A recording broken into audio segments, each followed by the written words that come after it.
बहुत ज्यादा दूध पीने की वजह से यू होंग युआन दिन में 10 से ज्यादा बार शौचालय जाता था। इससे भी बुरी बात यह थी कि वो सिर्फ अपना पिछवाड़ा ही नहीं पोंछता था बल्कि स्टील का दरवाजा भी खोलता था। जब वो उसे वैक्यूम क्लीनर से साफ करने ही वाला था तब उसने एक चौंकाने वाला दृश्य देखा। उसने देखा कि एक विशाल रोएदार मकड़ी अपनी 6 आंखों से उसे घूर रही है। वो इतना डर गया कि वहीं सांस रोक ली। उसने झट से एकांत कक्ष खोला और मकड़ी उसकी ओर चलने लगी। डरो मत, मुझे तुम्हारा डर महसूस हो रहा है। आपको चिंता करने की जरूरत नहीं है, मुझे कुछ भी महसूस नहीं हो रहा है। इसे उकसावा माना जाएगा। हालांकि एडम को लगा कि मकड़ी हानि रहित है, फिर भी उसने उससे दूरी बनाए रखी। उसने पूछा कि मकड़ी क्यों प्रकट हुई। मकड़ी ने बताया कि वो भी एक खोजी है। इसका उद्देश्य सौर मंडल के अंतिम छोर तक जाकर अन्वेषण करना था। इसी दौरान ये संयोगवश मनुष्यों की ओर आकर्षित हो गया। इसने मनुष्यों का हर प्रकार का ज्ञान और भाषाएं सीख ली, लेकिन वो इंसानी जोड़ों को लेकर बहुत शंकालु था। संयोगवश इसी समय अंतरिक्ष में एडम की खोज हुई। वो एडम का अध्ययन करके अपने मन के संदेह दूर करना चाहता था, तो वो अंतरिक्ष यान में आ गया। बदले में मकड़ी ने कहा कि वो तारामंडल की खोज का काम पूरा करने में उसकी मदद कर सकती है। एडम इस बारे में कुछ नहीं कह सका कि क्या हुआ था, लेकिन वो मकड़ी को भगा नहीं सका। उसे मजबूर होकर उसे वहीं रहने देना पड़ा। लेकिन एडम को ये उम्मीद नहीं थी कि उसके बाद से उसकी पत्नी के साथ हुई बहस की तस्वीर उसके दिमाग में बार बार कौंधती रहेगी। पता चला कि मकड़ी उसकी याददाश्त पर नजर रख रही थी। उसे पता चला कि आदम और उसकी पत्नी का तलाक हो रहा है। मकड़ी को उम्मीद थी कि आदम उससे सच कबूल कर लेगा, लेकिन एडम ने साफ इनकार कर दिया। लेकिन मकड़ी ने हार नहीं मानी। वो एडम के पास दौड़ी और उससे सवाल पूछने लगी। अंततः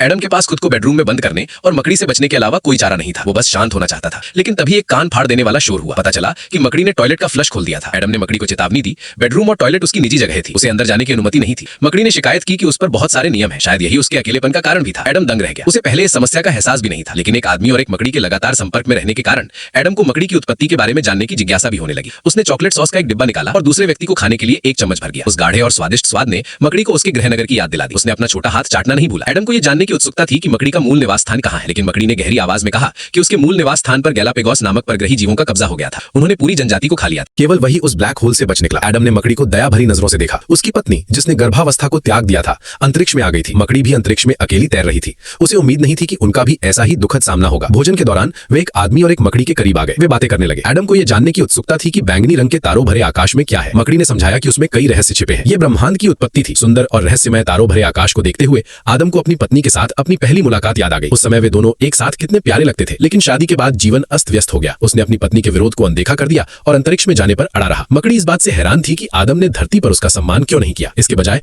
अंतरिक्ष में जाने के बाद उसे अपनी पत्नी की याद सताने लगी। एडम चुप था। उसने अपनी उदासी छुपाने के लिए दूध पीने का नाटक किया। उसने देखा कि एडम खुद को दोषी ठहरा रहा था। मकड़ी ने आगे कुछ नहीं पूछा। जैसे ही अंतरिक्ष यान बैंगनी तारों भरे आकाश में पहुंचा, एडम नमूने एकत्र करने की तैयारी करने लगा, लेकिन तभी उसके सामने एक बैंगनी रंग का प्रकाश धब्बा दिखाई दिया। मकड़ी ने पहचान लिया कि ये तारों भरे आकाश के कण हैं। दूर जाते हुए कणों को देखकर एडम ने जल्दी से एक जार ढूंढा और उसे उत्साह से पकड़ना चाहा, लेकिन वो ये देखकर हैरान रह गया कि कण वस्तु से अप्रतिबंधित प्रतीत हो रहे थे। वे सीधे जार से बाहर निकल गए, लेकिन एडम ने हार नहीं मानी। वो तुरंत बगल वाले कमरे में गया और कंप्रेसर निकालकर उसमें मौजूद कणों को खींच लिया। अप्रत्याशित रूप से इस छोटे से कण ने न केवल मोटर को बंद कर दिया, बल्कि बेस से संचार भी पूरी तरह बाधित कर दिया। जब उसे समझ नहीं आ रहा था कि क्या करे, तभी केबिन में और भी बैंगनी कण दिखाई दिए। वे केबिन में तेजी से चमक रहे थे। एडम उन्हें एक एक करके पकड़ना चाहता था, लेकिन ये कण भौतिक अवरोध को अनदेखा करते हुए वापस अंतरिक्ष में चले गए। सामने दिखाई देने वाले तारों भरे आकाश को देखकर एडम बहुत डर गया, लेकिन मकड़ी ने उसे दिलासा देते हुए कहा, ये कण उसे कोई नुकसान नहीं पहुंचाएंगे। ये तो बस एक भंडार है। एडम को यह जानने की बहुत उत्सुकता थी कि भंडार में क्या है, लेकिन मकड़ी ने कहा कि वो इसे शब्दों में बयान नहीं कर सकती। वो इसे केवल व्यक्तिगत अनुभव से ही समझ सकता है। एडम थोड़ा शांत हुआ।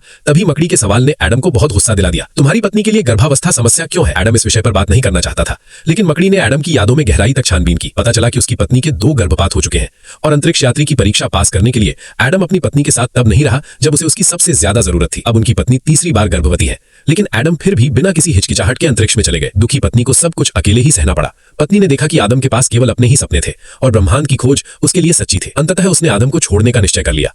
मकड़ी को लगा कि यही आदम के अकेलेपन का असली कारण था और ये सब उसके स्वार्थ के कारण हुआ था। अब उसमें कोई दिलचस्पी नहीं थी, इसलिए उसने यहाँ से जाने का फैसला किया, लेकिन एडम ने उसे जाने नहीं दिया। कारण यह था कि वो चाहता था कि मकड़ी उसका काम पूरा कर दे। मकड़ी पूरी तरह निराश थी। कुछ नहीं किया जा सकता था। एडम ने देखा कि वो किसी तरह अपनी जान बचाने की कोशिश कर रही थी, लेकिन वो मकड़ी के जाल में फंस गया। कृपया इसे हाथ न लगाएं। आप यहाँ से नहीं जा सकते। आपको एक बिल्कुल अलग खोज के साथ वापस आना होगा। वो मुड़ा और चला गया। खाली अंतरिक्ष यान को देखकर एडम को बहुत पछतावा हुआ। शायद वो शुरू से ही गलत था। मकड़ी के बिना एडम और भी अकेला हो गया। आखिरकार उसे एहसास हुआ कि उसने अपनी पत्नी को कितना दुख पहुंचाया था। एडम इन सब की भरपाई करना चाहता था, इसलिए बेस से दोबारा संपर्क स्थापित करने के बाद उसने अपने सहयोगियों से अपनी पत्नी को ढूंढने का आग्रह किया और वो चाहता था कि उसकी पत्नी उसकी बात सुने। पत्नी ने फोन नहीं उठाया। वो चुपचाप सुनती रही। एडम ने कहा कि उसे बहुत अफसोस है। उसने अपने स्वार्थ के कारण अपनी पत्नी को त्याग दिया और अब वो बस घर जाकर उसके साथ रहना चाहता है और अब मैं ऐसा नहीं कर सकती। आदम के वैराग्य भरे शब्दों ने उसकी पत्नी को क्रोधित कर दिया। इसी समय मकड़ी फिर प्रकट हुई। उसने अभी सब कुछ देखा था। उसे लगा कि एडम ने खुद को बचा लिया है। हालांकि इस समय मकड़ी थोड़ी असामान्य थी। वो हमेशा एक अजीब सी आवाज निकालती थी। एडम की पूछताछ के दौरान मकड़ी ने सब कुछ कबूल कर लिया। पता चला कि वो गंभीर रूप से घायल हो गई थी। अब तो बस आगे कोई रास्ता ही नहीं बचा था। ये सुनकर एडम बहुत दुखी हुआ। वो मकड़ी को अपने परिवार का हिस्सा मानता था और पलक झपकते ही उसकी मौत होने वाली थी। मकड़ी ने आदम की उदासी को भांप लिया। दो अकेले प्राणी एक दूसरे से कसकर लिपटे हुए थे। इस क्षण वे एक दूसरे का सहारा बन गए थे। जैसे ही अंतरिक्ष यान बैंगनी तारे के बादल से टकराया, एडम ने भी नमूना एकत्र करने की तैयारी शुरू कर दी। अंतरिक्ष यान पर लगा विशालकाय यांत्रिक पेन धीरे धीरे फैलने लगा, लेकिन ठीक उसी क्षण अचानक रोशनी चमकने लगी और पृथ्वी से संचार भी बाधित हो गया। इसलिए एडम ने जमीन पर कमान छोड़ दी और खुद ही तारामंडल के नमूने इकट्ठा करने लगा। लेकिन तभी अचानक एक मकड़ी प्रकट हुई। वो गैलापागोस के कीड़ों से ढकी हुई थी। वो कांपते हुए बोला कि वो मरने वाला है। एडम को फंसाने से बचने के लिए मकड़ी ने स्वयं ही अंतरिक्ष यान छोड़ दिया और इसी समय अड्डे ने भी एक गंभीर चेतावनी जारी की। मकड़ी को तुरंत संग्रह बंद करने और वापस लौटने का आदेश दिया गया। लेकिन एडम ने मकड़ी को जाने नहीं दिया। उसने हर कमरे में तलाशी ली, लेकिन उसने पाया कि मकड़ी पहले ही अंतरिक्ष में पहुंच चुकी थी और उसने खुद को आखिरी चेतावनी दी। एडम तुरंत अंतरिक्ष यान में सवार हो गया। वो कीटनाशक लेकर अंतरिक्ष यान में आया। उसने अंतरिक्ष यान पर सुरक्षा रस्सी बांधी। दर्द से तड़पती मकड़ी धीरे धीरे करीब आती जा रही थी। एडम ने तुरंत कीटनाशक छोड़ दिया। मकड़ी पर मौजूद कीड़ा मर गया, लेकिन जवाबी कार्रवाई के चलते वो अंतरिक्ष यान से बुरी तरह टकरा गया। सुरक्षा रस्सी टूट गई थी। वो अब कभी अंतरिक्ष यान में वापस नहीं लौटेगा। सौभाग्य से मकड़ी समय पर आ गई। उसने एडम को सूरज की ओर उड़ने नहीं दिया। एडम ने पहली बार मकड़ी से पूछा कि क्या वो कीड़े खत्म हो गए। मकड़ी ने कहा कि वो केवल अस्थायी रूप से कीड़े को काबू कर रही है। वो जल्द ही खुद को खा जाएगी, लेकिन उससे पहले वो उसे तारों भरे आकाश के केंद्र में ले जा सकती है। यहाँ एडम ने समय और स्थान की अनगिनत परछाइयों को घूमते हुए देखा और अनगिनत उल्कापिंड और बैंगनी कण लगातार चमकते रहे। समय की सभी कंपनी यही समाहित थी। यही शुरुआत है और यही अंत। एडम को महसूस हुआ कि मकड़ी दिन प्रतिदिन कमजोर होती जा रही है। मकड़ी ने कहा कि उसे मृत्यु से डर लगता है, लेकिन आपको साथ पाकर वो बहुत खुश है। एडम ने चॉकलेट की शेल्फ निकाली। उम्मीद है कि वो आखिरी पलों में अपने गृहनगर के स्वाद का अनुभव कर पाएगा। मकड़ी बहुत आभारी थी। उसने कहा कि उसका जन्म यही हुआ था और उसकी मृत्यु भी यही हुई। लेकिन एडम का अंत यही नहीं होता। उसके सामने बैंगनी रंग का तारामंडल अचानक गायब हो गया। दूर से एक विशाल प्रकाश बिंदु उसकी ओर आ रहा था। एडम को लगा कि ये उसका भ्रम है, लेकिन मकड़ी ने कहा कि ये एडम और उसकी पत्नी की आशा थी। वो चाहती थी कि एडम अपनी पत्नी के साथ रहे और सुखी जीवन व्यतीत करे। फिर मकड़ी में कीड़े लगने लगे। ओह नहीं नहीं नहीं नहीं नहीं। आखिरकार वो शुरुआती कणों के साथ गायब हो गया। एडम धीरे से मुड़ा। उसके सामने की रोशनी तेजी से पास आ रही थी। ये स्पष्ट रूप से एक अंतरिक्ष यान था। जल्द ही अंतरिक्ष यान ने एडम को ढूंढ लिया। फिर अंदर मौजूद अंतरिक्ष यात्री ने उसे उठा लिया। उसी समय एडम की पत्नी ने उसके चारों ओर एक बैंगनी रंग का प्रकाश बिंदु बनाया। वो और ऊपर उड़ता चला गया, जब तक कि वो उस रहस्यमय बैंगनी तारे के बादल में नहीं पहुंच गया। उसे पता था कि उसका पति वहीं